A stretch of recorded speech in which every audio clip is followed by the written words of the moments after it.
Welcome to the Mad About Wayne podcast from the Wayne County Historical Society in Wayne County, Georgia. We hope this time together is informative, educational, and maybe even a little entertaining. Mad About Wayne is brought to you by ProSonics Audio Engineering. Now, let's get into today's Mad About Wayne podcast. And here we are again for another episode of the Mad About Wayne podcast. This month, we're going to be talking about my favorite topic, the Altamaha River, but I have been told that we need to back up and bring in some awareness to those who don't know why our podcast is called Mad About Wayne, is because our county is named for Mad Anthony Wayne, a general in the American Revolutionary War, right hand to George Washington. And there are a lot of Wayne counties in the United States of America because of the stature and the how well thought of Mad Anthony Wayne was. So that is why our podcast is called Mad About Wayne. I think it's because Courtney Tyre came up with it, Mad About Wayne, and she came up with the little icon there. And my name is Janet Royal, and I have been waiting to talk about the river almost as long as I've been waiting on it to come back up so we could put John Benner's boat in the water and we can go and wherever we want to go on the Altamaha. And John Benner is sitting here to my left. He is currently the president of the Wayne County Historical Society. He tried to have an election in January, and I overruled him. It's a 2-year term. And to his left is our resident authoritarian social studies science person, Melba Bennett Murphy. And I'm so excited to be here today because I'm going to learn about what I know the least about, which is the river. But that won't stop me from making commentary. I hope it doesn't. Maybe it will stop you from singing, though. No, I've already figured out what song I'm going to sing. Janet, this is John. You talked about Mad Anthony Wayne. When I was in Philadelphia, Tina had gone up there for a conference, so we got to go up there anyway. Near the Rocky Steps was a statue of Mad Anthony Wayne, so I had my picture taken. I have to find it wherever it's at up there. It was kind of neat.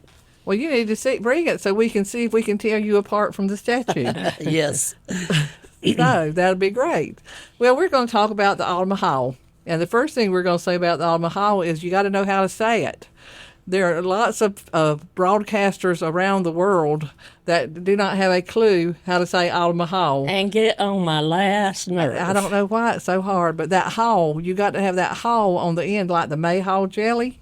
So the Altamaha reportedly is a Muskogee Creek word. It supposedly has multiple meanings based on who it is that's telling you what they think the name is, but it's always been told to me that it means the way to Tama.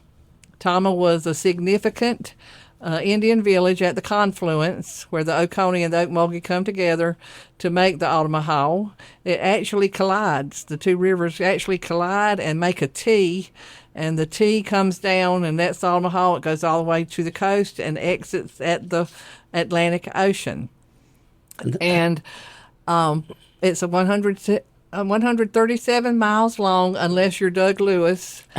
And Doug Lewis says it's 135 miles long because they cut out 2 miles at Tom's Creek Cut when they were bringing the nuclear reactor upriver for the plant hatch, that the Army Corps had to reroute it some because of the size, and that cut out a 2-mile part of the river. I say 137. He says 135.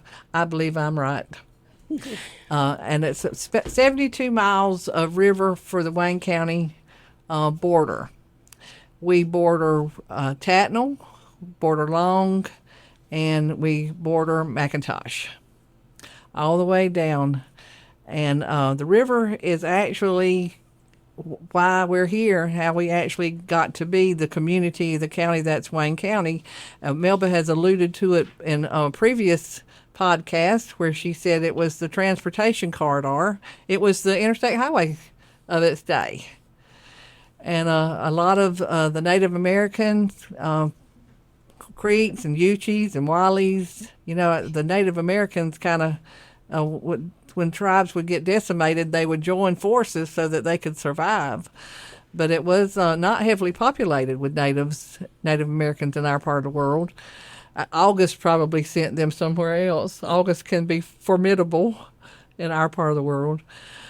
But it's just a beautiful treasure.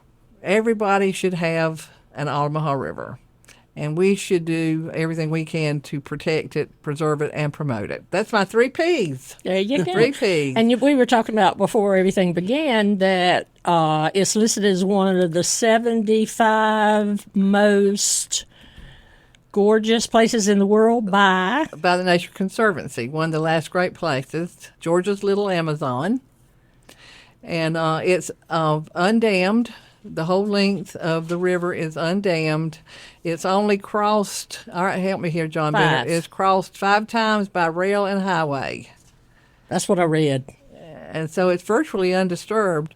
And DNR and Nature Conservancy, I shout out to Christy Lambert from the Nature Conservancy, they've done a very good job of protecting the river and buying it up and putting that protective corridor on there so that it doesn't become overdeveloped and it does stay pristine. And it just stays a great place for people to enjoy. So it's an alluvial river. It brings the dirt and the silt down with it all the way to the coast, and that's where our barrier islands come from silt and dirt that has been brought down from North Georgia. Probably more than a year or 2 ago. Yes. I'm not sure just a year or 2 ago how far up, but when it rains in Athens, it takes about 2 weeks for the water to get down here. What you got to say about that, Mr. Benner? Like I said, I live on Bugs Bluff on Altamaha. It's if those of you are familiar with it, it's up from JC. It's where the old Riverside Landing used to be. It's in that slough. The slough is an open waterway that goes through, but it's non-navigable, so we can have our houseboats in there. Some of the old houseboats back in '96 were moved in there, and my brother's was moved in there, and that's my dock now. We renovated it last year. Then I have, I'm kind of neat, I have the Leapart steps from the old hospital that go down from my house down to the houseboat, and we can access the main river by that way. So it's Bugs, Buggs, Bluff. And if you look on the Army Corps of Engineers, the maps, you can see the cut that cuts all the way through from Bugs Bluff all the way up to Shrine Club through Goose Creek up there. That's the old run of the river. You can tell by looking at it. So, my part is talking about, that was my stomping ground was usually from Riverside to Pig Farm. Those of you who don't know Pig Farm, it's Oglethorpe Landing. We grew up when it was called a pig farm, and I never did see the actual pig farm in my lifetime, but it was right before we got here. I did not know that. I knew that it would belong to Sign Aspinwall. I knew that Sign Aspinwall had the pig farm, but I don't know that I ever looked for it. I wasn't, like you said, we were Riverside. That was the boat lift.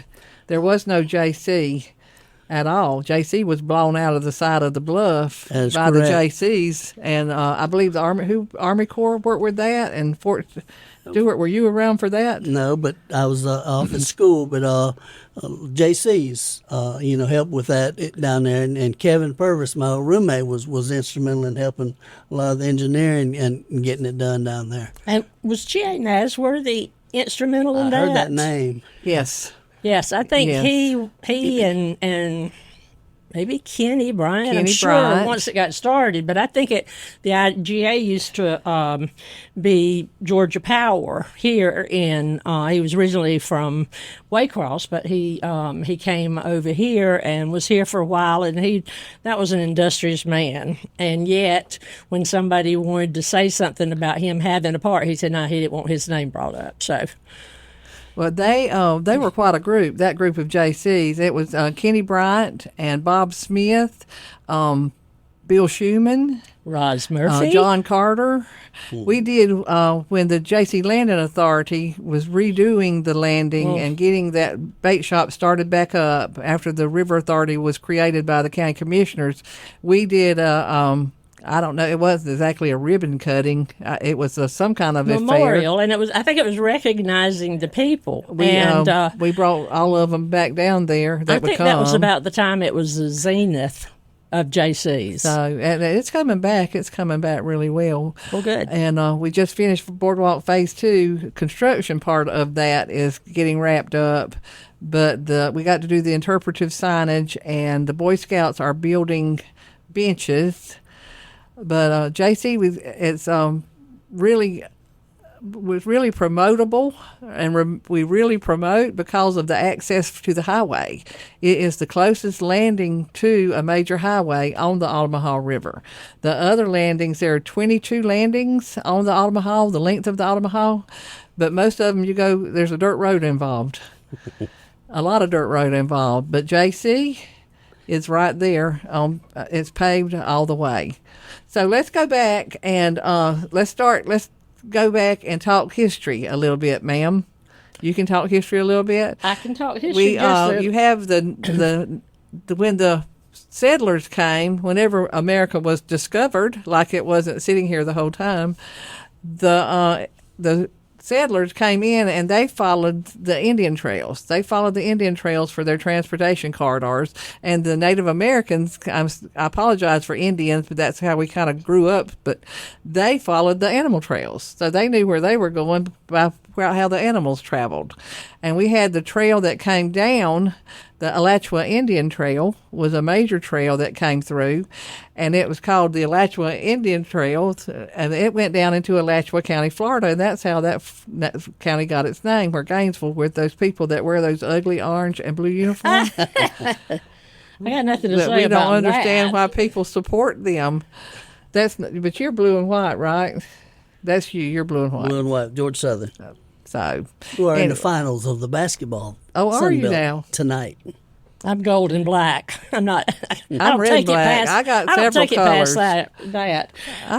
Well, of course, it makes sense that when the natives were here, and again, Wayne County itself, until we really learned what to do, was not very good farming land, and early Native Americans weren't particular farmers anyway. So having this wealth of fish, and then not only for them to live off of, and not only that, but all the animals that are part of the swamp that is part of the river. You can't hardly separate that. According to my simple mind. But, and then when the Altamaha was the first boundary of Georgia. Right. And they always looked for boundaries, and again, becoming a boundary for a county, natural resources or geographic things are a very easy thing to say, well, this is where it is. They didn't have to have surveying and that kind of stuff. And so it played a lot in the definition of the earliest counties and that kind of thing. And then as we progressed, probably the first thing that it made. Well, I've also read that, of course, we got Doctortown, and because of it being a bluff and it being on the river, that there were some revolutionary battles around that. And I've read some things that said the supposition that maybe a lot of the very first settlers who remain unknown to us in name were soldiers who had fought the British down here, and then, they knew it was here, and they kind of stayed around. And then the forts became important to the defense, first of all, against the revolutionary people, and also against the Spanish in Florida, and then the Indians who were siding with or supporting the Spanish. Which brings us to Fort Mount Venture and Mary Musgrave. We have to talk about Mary Musgrave, Please. Or Mike Deal will run us out of town. He has spent a lot of time trying to convince me that she actually lived in Jessup, and I'm pretty sure she did not. She died in around 1765. But Mary Musgrave was her husband was General Oglethorpe's first interpreter when he came to Savannah. And they didn't just happen up on Savannah, and they didn't happen up on Yamacraw Bluff. They knew exactly where they were going. They stopped in South Carolina, below Charleston, before they came on to the bluff in Savannah. And her husband, John Musgrave, was the first interpreter. And Mary was a very smart somebody. And after John Musgrave got sick, and she took over as interpreter for James Edward Oglethorpe. And she had she had 3 trading posts. She was the richest female in pre-colonial Georgia. She had a problem in that she was, for lack of a better term, she was a half-breed. Her mother was an Indian princess. Her father was an English trader. His name was Edward Griffin. So she was caught between 2 worlds. In her mother's world, it was matrilineal progression, and she could hold property and she could have everything. In the white man's world, she was not so great. She was a female and she was a half-breed, and so the crown didn't pay her any attention whatsoever. But James Edward Oglethorpe knew what an asset she was, and we would not have had the success early on with them establishing the colony of Georgia. It would not have been as easy with the Native Americans if it had not been for Mary Musgrave. She was very persuasive when dealing with the Indians, and her trading post at Savannah, Cowpens, or the Grange, they uncovered it not long. They did, well, it's been probably 10 or 15 years now, but they were doing some excavation work for the port of Savannah and found the site that they believed was the Grange. And then she had one called Twin Rivers at the confluence where the Oconee and the Ocmulgee come together. And then she had one that James Edward Oglethorpe asked her to establish at Mount Venture, which is now Williamsburg area, Sansevilla, upper lower Sansevilla on the Altamaha River. And that's where she was. It was her second husband, John Musgrave, died. She had no children that lived to be adults. So the Musgraves that are here still are descendants of John Musgrave's family, but not Mary Musgrave and John Musgrave. All her children passed away. So she had to have a husband. She could not hold property in the white man's world. She had to have a husband, and generally speaking, she had poor taste. But her second husband was Jacob Matthews, who was her indentured servant. And he went with her to Mount Venture, and they set up the trading post down there. That would be 1740, and then the bloody summer of 1742 is when Jacob Matthews got sick.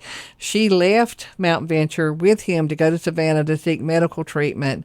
The Native Americans in the area went and told the Spanish that she was gone, and they came and they massacred the soldiers. They took 3 British soldiers captive and took them back down to St. Augustine with them, and they burned her trading post. So back when Miss Margaret Jordan and the University of Georgia, they were excavating down in that area trying to determine if that was actually the site of her trading post, the artifacts that they found predated Fort Mount Venture. And so the French were here, then the Spanish, and then the British. So something was always going on in that area. There's also the mystery about Fort Caroline. They try to say that Fort Caroline is on the St. Johns River, but from all the scholars in the 21st century, not the hallucinations from ChatGPT, mind you, but they believe that actually Fort Caroline was on the Altamaha River, which is the oldest in the nation. Yes. So she left, and she's one of my favorite people. I'm the president of the Mary Musgrave fan club.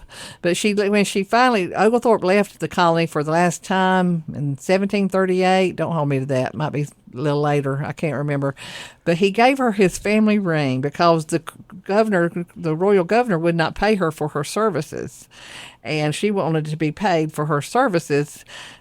Jacob Matthews died, and she married again, and she married a Reverend Thomas Bosomworth, and he was a gold digger, plain and simple. He knew what she had, what she was, and he thought he could get some money out of it. And so they bickered back and forth, had a change in royal governor, and that's when she was actually paid 2,000 pounds sterling, and she was given Ossabaw, St. Catherine's, and Sapelo. And the royal governor came back and said her cousin Malachi gave her those. And he said, the royal governor said, you can't give away land that's not yours.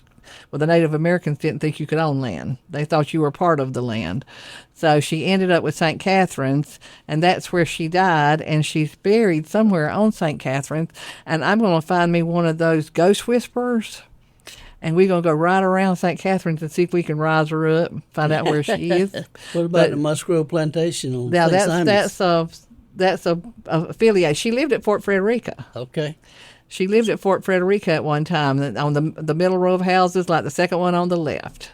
But she did live at Fort Frederica for a time. She was very, very valuable to Oglethorpe. Very, very valuable to Oglethorpe. She was very learned. She translated the Bible into her Creek language. She was born at her Indian name, and I'm going to murder it, and I'm sorry that I don't know. I could probably figure out somebody that could tell me. Kusaponakisa. I don't think anybody's going to argue with you. Kusaponakisa. I don't know how to say it, but she was born at Old Oak Mulgee Fields. And her father, when she was 8 years old, took her to Charleston and to the Pompon area of South Carolina so that she could be Christianized. And she had to have an English name. And so Mary was chosen because of Mary being the mother of Jesus. And that was the stature of her standing in her world, in her Creek Indian world. And so she was well educated. But that was 1742, and that's right before the Revolution. She died before the Revolution. She died in 1765. And so that with you and the Doctortown, we go to Chief Ellick and the Chief Electua, who was a Muskogee Creek. And when they signed the Treaty of Coleraine in 1795 and the Treaty of Fort Wilkinson, Pam talked about these when we were talking about Tuckersville, and they had to move. Chief Ellick is the Creek word for doctor. They moved the white man boundary upriver from the Williamsburg-Sansevilla area. He chose the next highest bluff on the river, which was Doctortown. It retains its original Indian name. One of the few places on the river that does. So Doctortown is 400 years of Wayne County history right there in one spot. I consider Doctortown the most historic, and I consider Williamsburg to be second. When you talked about the landings earlier, though, when I was growing up, Doctortown was my landing. You drove across the railroad tracks, and you talked about dirt roads. We went down there and put our boats in Doctortown. Like you said, there was no JC yet. You had Riverside, and you didn't have Shrine Club. It hadn't been built yet. So, I never thought about the Shrine Club part because we always put in it. We put in with Riverside. Yep. And the reach was right there. That's where you skied. Right. And I don't know that I ever went to the Doctortown landing. Yep. I can remember one time when we were doing Wayne County history, and Coach Boot Thomas was on the boat with us, and his brother, I think his name was John. No, that's Boots. What is Boots? It's gonna come to me. Joey Jones. I think Joey Jones that was in Pearls. Whatever. Anyway. He saw Boot on the boat and did a woo-wee, that kind of, and Boot's hand shot up because he knew it was somebody in the family that was fishing at Doctortown because he grew up at Doctortown. With his grandparents, Boot did. So he's one of my Doctortown people. Well, and then of course, if you're talking, I know it's not chronological necessarily, but when you're talking about Doctortown, the whole battle. And I read this, there was the Altamaha Trestle. It's not, other places called it the Battle of the Altamaha Trestle more than the Battle of Doctortown. But that's the Yankee name. I bet it is. But anyway, so, that was all because we had the trestle over what? Over the river. And so then that became an important objective. And there were 3 assaults, and they pushed them back. And the other thing that I found interesting was they had 3 cannons, if you will, and they had one of the cannons on a rail car, and they were pushing it across the bridge. So anyway, the guy that was tasked with to come down here and to take the river the bridge, when he could not, he turned around and went back to Savannah, and that was just a few days before Sherman took Savannah and gave it to Lincoln as a birthday present. A Christmas present. A Christmas present. But they took out the bridge at Morgan Lake. Right. So they Right. achieved their objective, Did they but burn they couldn't. They should have burned the Altamaha Bridge, but they just didn't get close. But they didn't. They couldn't get to it. But it was. I've always been amazed that they could build a wood bridge over the Altamaha River at that height. Mm-hmm. But that's what they did. They did that original thing. But let's talk a little bit about, since we're talking about Shrine Club and we're talking about Doctortown, and we talked about Bugs Bluff. Let's talk about some of the names on the river. Please, and go slow because this fascinates me. I guess I can go back and listen to this. It's written down. But the rafting, that's where a lot of the names came from. It's from the river raft hands. And I think that's one of the things that we did when we were doing the 8th grade tours, is that they read the book River Pilot, recommend it highly. It's an actual story of a family from Jeff Davis County, the Hester family from Jeff Davis. Is that correct? It's been a few days since. It's a very good book written by Bill Reynolds. I was reading today about the size of the rafts that they tied together, and that it said, and I'm sure that what I was reading, I'm sure that you may have some other information, but you only had 2 people on it, and they had a little shelter, and they also had dirt on it so they could have a pot for either warmth and or food, and it could be 40 feet wide, and that would allow them to go under the railroad trestles. And you're fixing to have to tell me about this, but only 25 feet long because of the section of the river that had the sharp curves. 75 to 85 feet. They were longer than that. Yeah. They were much longer than that, but that was because they're called bends. They're not called curves. They're called bends. Well, and the parts were with the dirt, so they could have a fire and not burn their raft up, so they could have food. They could cook. And that's when they called it 250 feet. A reach. They called it a reach. That's when you had a mile of straight thing, so you could cook without having to go around the bends. So yes, they did have to maneuver them, and and back then they had jetties in the river too to keep the flowing through for the sandbars. We don't have those jetties. I mean, we still have the jetties, but nobody has dug out the river since the tugboats went up with the nuclear reactor on it. So it changes every year where all the sandbars are. And they had one little guy saying that he was down there fishing, and I get this, that it might have been more toward the latter part of the use of the floats that they were using. He said all day fishing, and he never had a time when a float wasn't going by. So that's pretty heavy traffic. That's the bad thing about jet skis. Out the lower part of the river is that teenagers on jet skis, but that's going back to Reach, where John's talking about the straight part. Fort James, the upper part of the river in Wayne County, Fort James Reach, and Fort James was there were several forts along the river because they had to have the protection from the Native Americans, and later on, Doctortown has always been defended. If they had some kind of activity right now, they would guard that trestle. Silver Air Patrol, I think, guarded it during even the Korean War. Mm-hmm. But Fort James was up probably Upper County proper and on up toward Billy Clanton's place, and that was the Fort James Reserve. And when the Indians were removed in 1840s, that's where they had to go out. They had to check with the soldiers at Fort James and let them know that they had gone. The ones who actually left and went that way, the others went down into the Fargo area and joined in with the Seminoles. But Fort James was there. There's a reach at Pig Farm or Oglethorpe Landing, and that's called Yankee Reach. And I don't know why, but that's called Yankee Reach. And it's also brings us to Oglethorpe. How did it get its name? Do you know how Oglethorpe Bluff got its name? Yes, I've always heard that Oglethorpe rode his horse off running from the Indians. Whoa. He was running from the Indians, and he jumped off the bluff into the river to get away from them. And I think that's where Melba says legend becomes fact. That's my story, and I'm sticking to it. That's a long time story that Oglethorpe jumped off the bluff. I guess it's like throwing the silver dollar across the Washington, throwing the silver dollar. There are those that protest that was not possible. Well, but I don't like think it. that.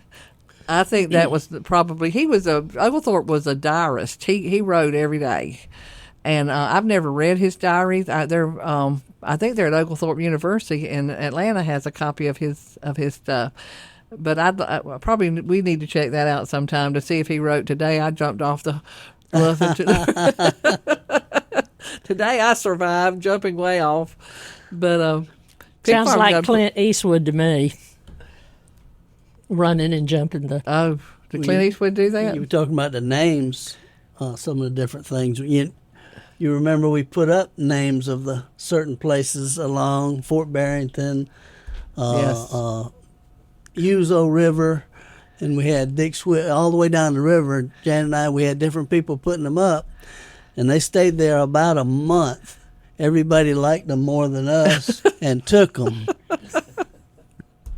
And we also put mile markers up of every mile in Wayne County. Yeah, mile markers. And I can only find about 3 anymore. And we got into a little jawing with DNR because they didn't like the guy didn't know.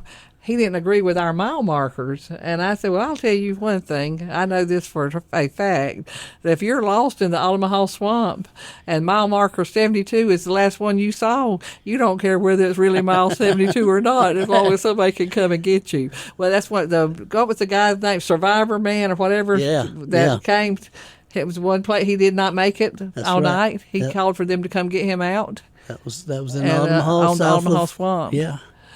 So we come on down river. We gone by Bugs Bluff. Go back. When the rafts were coming down, if there was a sawmill at Doctortown, there was always a sawmill pretty well there after the 1850s, 1860s. And that was the community. And if they didn't get the price they wanted for their raft in Doctortown, then they would float on down to Darien, and they had to take what they got because that was the end of the line. And then they would sell their rafts, and they would buy whatever, some sugar and some flour and some peppermint sticks for the children. And then they walked home because there was no other way home. The trains weren't there yet. And they probably couldn't afford the train anyway. And that's where we got Old River Road. Mm-hmm. And River Road because that's where the raft hands walked. That's how they got home. But Rag Point... Rag Point is right above, I believe I'm correct, right where the Penn Holloway comes out into the Big River. Penn Holloway is one of the landings. It's a private landing, but you got to know what you're doing to get from the Big River up into Paradise Park. Yeah. And that's where the Penn Holloway comes through there. Paradise Park is a little tricky coming in and out. And at low water, there you don't really do any in and out. You have to know the river, whichever section you're in or whatever. It's like you said, from Paradise on down, or the Penn Holloway on down to Paradise, and all through there. But like I said, my stopping ground was always, JC wasn't there, so it was Riverside to Upper County Landing, but really up to the other one. And those back then there was a lot of water skiing and tubing and all of that. You don't see any of that on the river anymore. You see jet skis. I used to see wakeboards, but I haven't seen a wakeboard in probably 5 years on the river. I've seen a tube, but no knee boards or any of that like we used to do. We used to float down. Yep. We would put in at Upper County and float to JC. Yep. I don't know where Mama thought I was. I can tell you I was not doing anything that I couldn't repeat to my children. But John's right. We and it would be old inner tubes. Yep. And we would put in at Shrine Club when it was and float the riverside. We'd ride our bicycles down. We couldn't afford boats. We'd ride our bicycles down, throw the inner tube in, and go. But then back then, when you finally did get a boat and you had a tube to ride behind it, they didn't have these nice fancy ones with handles all long. We had the old truck tire that had the long metal stem. And if you didn't have the scar of that on your stomach, you weren't any good.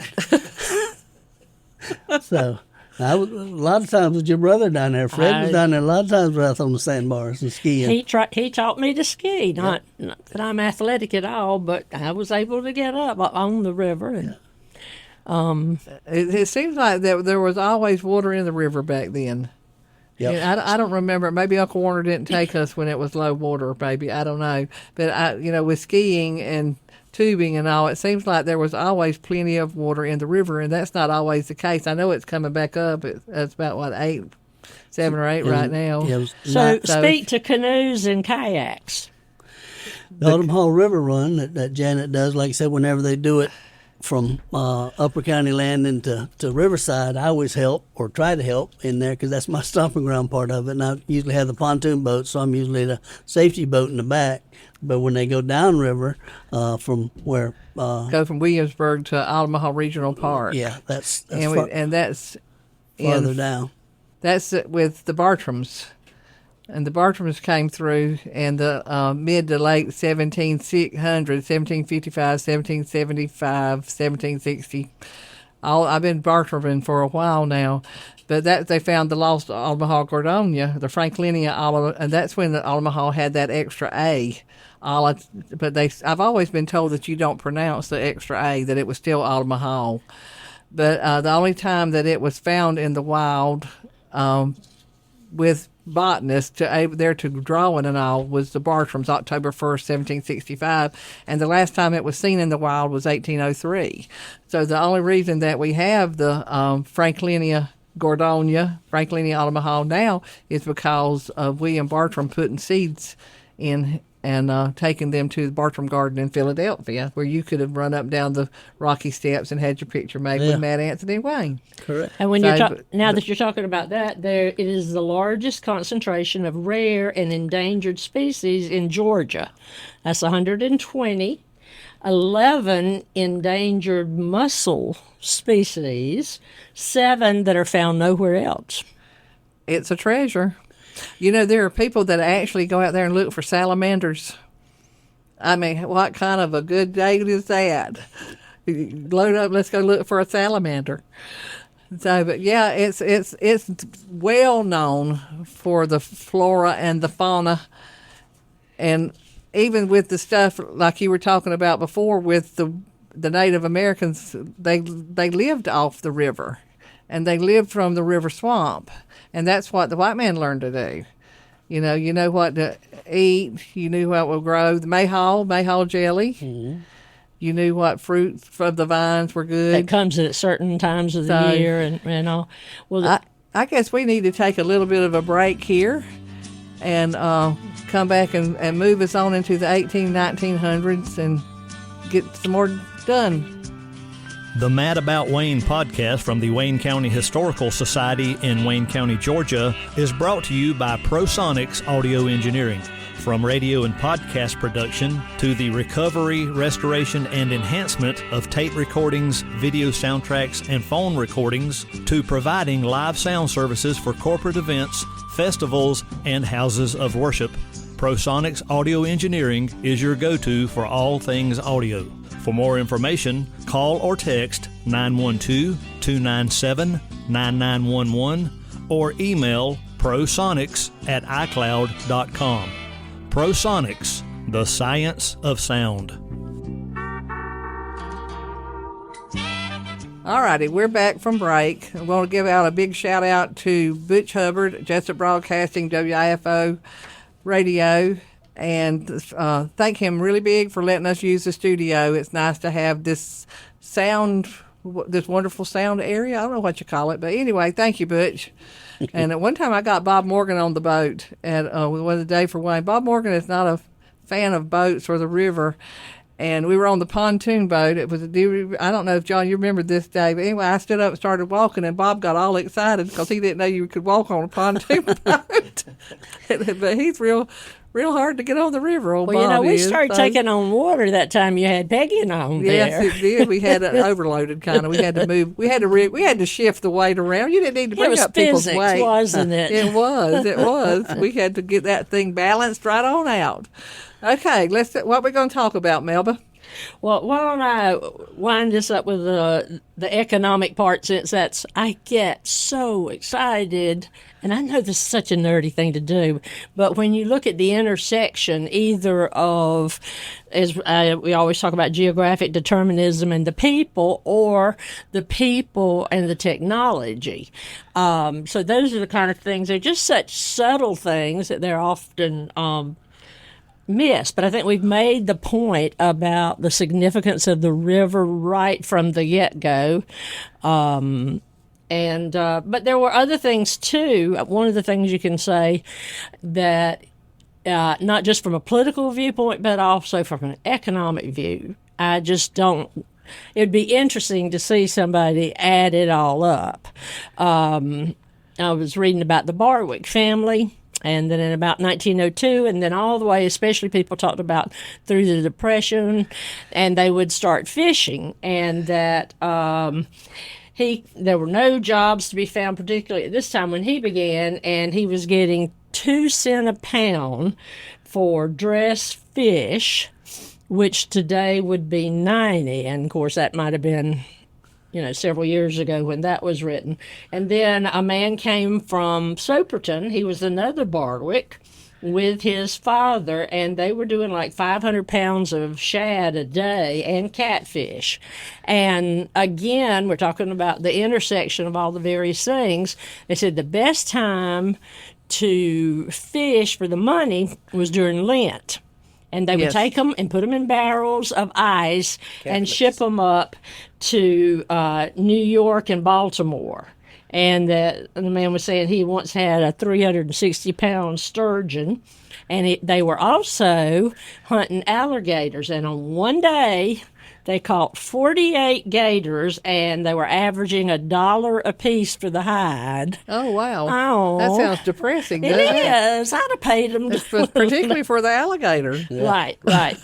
And then you have the influence of all the commercial logging, and that sometimes it's not. Yes, they floated boats down. I mean, they floated the log boats down from Rafts.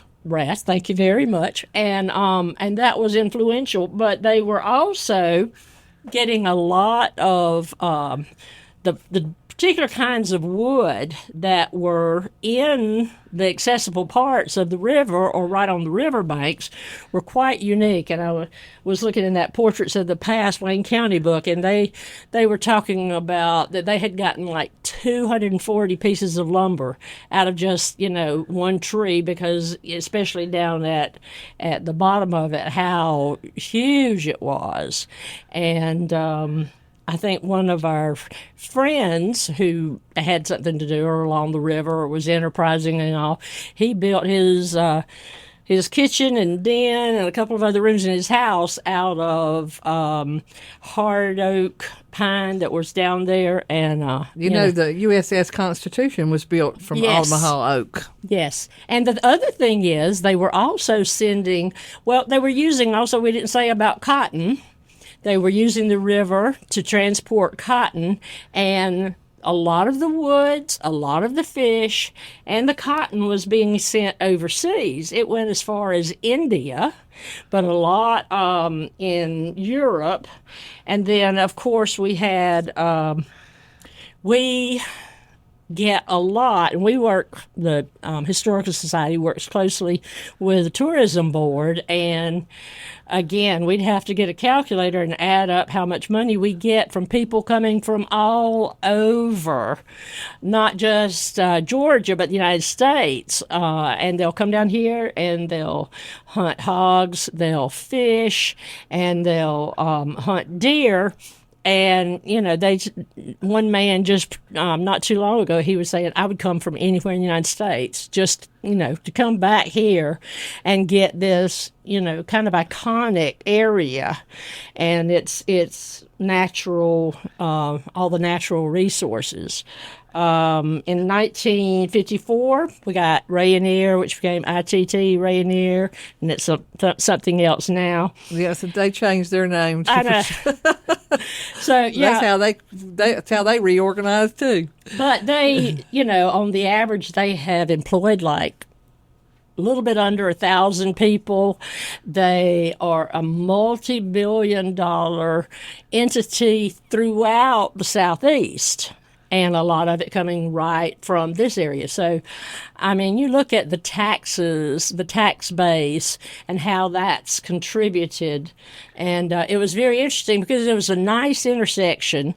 You had when World War II was over, and you had the baby boomers, and you had Rayonier coming, and you had the government low-cost housing, and it just all collided. And that's when I was little, we had to do double sessions in elementary school because you had all these people, and you had also so much growth coming in to the county. So, again, you take that kind of thing, and then how can you measure just the sheer? It's very subjective, but the sheer enjoyment so many people like both of your families have had on the river, boating, camping, floating, canoeing. Now we're getting a area devoted to bird watching. And Janet, why don't you speak to that? Well, the only thing I know about birds, if they fly in a circle, they're buzzards, and if they beat their head against a tree, they're woodpecker. But bird watching is it's a growing thing, and the Altamaha has it's Tattnall County. I shout out to Bill Kicklighter of Tattnall County, but they have the swallowtail kite. Rookery, I guess it's I hope no bird watchers are listening to me ruin their vernacular, but the birds of the Altamaha are significant, and there's a bald eagle that's close. I believe he lives close to your house. Yeah, we've seen So eagles. the bald eagle's making a comeback in the area. We've got the swallowtail kite. I can see the crane. The warblers. There are all kind of birds that come, and we're on the Atlantic Flyway. So they come by. There's always a seasonal bird, and then there's the stay here birds. And we have the bird watching Community pavilion at JC yeah. Landing, and now that they've added the fishing, there's a fishing platform now that's adjacent to the bird watching. So is That's the been bird watching added. platform, is that completed now? That's completed, and all that part of the construction is complete. What we're completing now is. The Boy Scouts are, as a part of their project, the Boy Scouts have been a really good partner to the Altamaha River Authority. They're doing the bench seating for the Boardwalk Phase 2. They have put in bird houses and bat houses at Upper County, Gleason Copeland Landing, and they're going to do some for JC, and they're also going to do some for Williamsburg. Are we going to have something educational, like something We're going to have showing interpreted us? signs. They're waiting on me to finish them. I'm waiting on me to finish them also. I got to go back a little bit because we're going to talk about Project Raft at another time. And we're going to talk about the influence of Dr. Delma Presley from Georgia Southern University, Georgia Southern College. Dr. Presley passed away in January. But the work that Dr. Presley did to preserve the folk life of the Altamaha River Valley, that region, is just tremendous. And you can't say enough about Dr. Presley and Project Raft. But there's the folklore that has to do with the Altamaha. We have our own monster. And there was somebody on Facebook, and usually I don't do this thing because I have to stay away from Facebook a lot because there are a lot of people that need me to help them get on with their lives. And I really don't need to. That's so nice of you. So you just don't know how many people. I could have kept Charles and Diana together if I had been their marriage counselor. Unfortunately, I wasn't there. But somebody wrote that the Altamaha was a sea monster, and it's not a sea monster. It's a river monster. But through the years, with all my education, all my experience, all my learning about the Altamaha, I know what the Altamaha is now. I have determined that it's the cross between a sturgeon and a case of beer. Yes.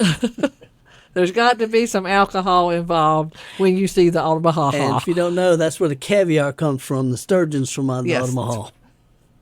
All right, and we have manatees in the We have Altamaha? manatees in the Altamaha. Have you seen them around here? No, they're usually lower. They're closer to the coast. Where the Atlantic comes in? We have tidal influence at Williamsburg. You can whenever you're doing a paddle from Williamsburg to Altamaha Regional Park in Glenn County, you need to look at the tide chart, because once you make the turn, when you get lower closer into Glen and across from McIntosh, you're going to be fighting the tide and you're going to be fighting a coastal breeze. It gets to be a little tough paddling, and a lot more kayaks now than canoes. Kayaks are easier to transport and they're easier to paddle. They're also easier to turn over. But and let's mention that a lot of the Indians, they were getting their canoes hollowing out wood from right. adjacent to the river. That's right. So I cedar did want trees, cypress trees. point out that's my theory on. I can't prove it scientifically.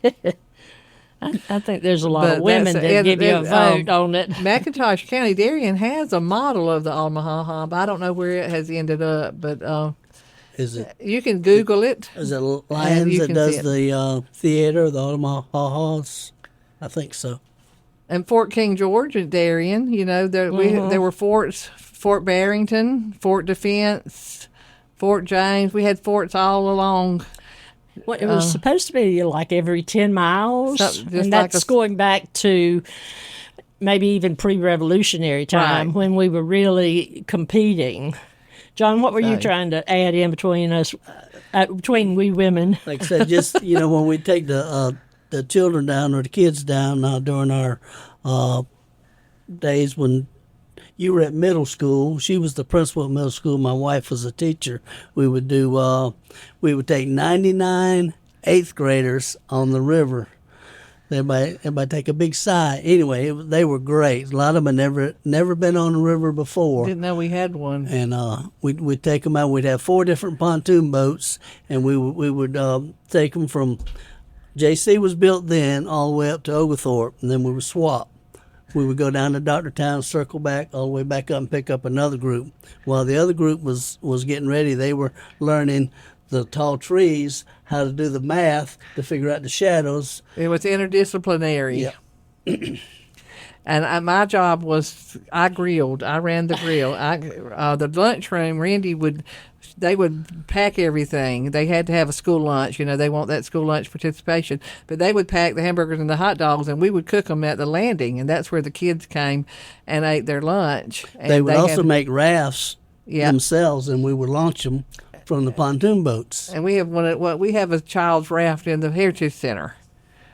So you get to see, though. Rafting was a big deal. But the prerequisite, they had to read River Pilot to be able to come on a trip, though, and that was good. And I recommend that to anyone. As I've said before, I took a class under Janet as a teacher, and that book, though it's geared toward what they call the YA, the young adults, it's very informative, and you also get a sense of what it was like to be those people. I think it's marvelous. One of my favorite Paul Connor stories is I was at the county office at this time, and Coach Connor took the class, and I'm not going to ruin the book for anyone. But he came in the door of my office, he looked at me and he said, if I'd known he was going to die, I wouldn't have took your class. So I won't tell you who or what. Okay. But there's a part in the book that actually involves a soldier having a fight at the depot, at the Jessup train depot, and we tried to track that down to see if it was supposedly based on a true event, but we couldn't find any record of it in the clerk's office, and we tried to do that. So, anyway, have we run all the water out of the Altamaha? How many? We're good to go. Close this up, John. Yep. No, we talked about that. Yeah, if we close it up, a lot of people will still use it for camping. You'll see them; they'll camp out on the sandbars when the river comes down. And my pledge or pursue is, enjoy the sandbar. If you take it in, pack it back out. Leave only your footprints on the sandbars. I hate to drive by and see where somebody is camped. You ought not be able to see where someone is camped on the sandbar. And you shouldn't have to tell them either. Correct. And that's for our usage, and it's gorgeous, guys, the sandbars. It's a treasure. We got to protect it, and we got to promote it. We'll have an upcoming episode that we're going to devote just to Project Raft and to Dr. Presley and to the raft hands through the years. We have a recording of, I think, maybe the last raft hand to go down from Wayne County. We have him on recorded on an audio, no video. But we also have the Project Raft video from Dr. Presley that has a river holler. And the river holler is really, if you're on the river at night or at dusk, dark, and you hear that river holler, it's just something that speaks to me, hits my soul. But it's one of the most beautiful sounds that you will ever hear. And so I'm going to look forward. That's going to be a Harry Bennett episode. We look forward to having Harry. And he was on Project Raft. He was on the raft. As a matter of fact, I was teaching 7th grade at Scriven Elementary. It was a K-7 school at the time. And for some reason, that my 7th graders didn't have to test that year. Everybody else in the school was taking some kind of test, and it fell right in with Project Raft. So I took my Project Raft 7th grade kids right on down to that river, and it was a wonderful thing. And I really think you cannot praise Dale Presley enough to know what he did for our area of the world. So we'll get back with Project Raft, Harry Bennett, and some others. Well, that's us with the Altamaha. You don't want me to sing Rolling on the River? What are we going to do Next with her? time. We hope you enjoyed today's Mad About Wayne podcast. For more information on the Wayne County, Georgia Historical Society, please visit our Facebook page. Don't forget to subscribe to this podcast so you receive notifications when a new episode is released. Thanks for joining us, and we will see you again soon. Remember, we're mad about Wayne.